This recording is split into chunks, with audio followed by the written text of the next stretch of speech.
Bonjour à tous, aujourd'hui je vais vous parler d'Harley Davidson, l'histoire d'une entreprise qui s'est libérée. Donc, au bord de la faillite, dans les années 80, la firme américaine a su se relever en adoptant un modèle de management nouveau à l'époque, celui de l'entreprise libérée. Retour sur cette expérience qui fut salvatrice. Donc je vais vous présenter l'entreprise libérée. Elle repense totalement à l'organisation du travail, terminer les horaires de travail stricts, les congés imposés ou les objectifs dictés par un manager. Chacun décide de son rythme de travail, du nombre de congés payés et des dates de vacances. Fondée par Billy Harley et les trois frères Davidson en 1903, la marque Harley-Davidson a su longtemps été leader sur le marché des grosses cylindrées. Jusqu'à l'arrivée des motos japonaises au milieu du XXe siècle, au bord de la faillite au début des années 80, les ouvriers de la firme entament une grève générale. Les usines ne tournent plus, la situation est quasi désespérée.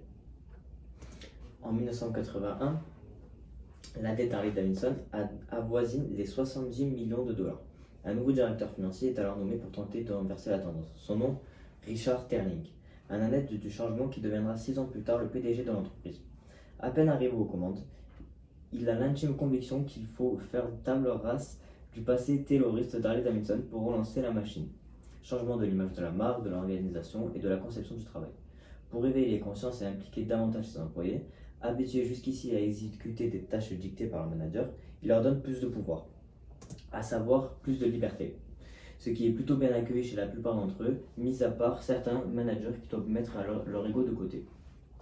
La pyramide hiérarchique s'écroule et l'entreprise libérée Harley-Davidson naît. Dans l'inconscient collectif, qui dit absence de hiérarchie, dit désordre organisationnel. Richard Thaling, lui, prouve le contraire. L'organisation de travail qu'il a imaginée est structurée, soumise à un système d'évaluation bien défini et permet à chaque employé de s'impliquer personnellement. Pour mener à bien les différents projets de la firme, des groupes de travail se forment. Tous doivent atteindre un objectif commun préalablement établi. Les employés, égaux entre eux, sont libres de choisir leur groupe et d'y exposer leur point de vue. Il n'y en a pas un plus important que l'autre pour permettre à un groupe d'avancer, si besoin, et d'atteindre son objectif. Un ou plusieurs leaders émargent naturellement.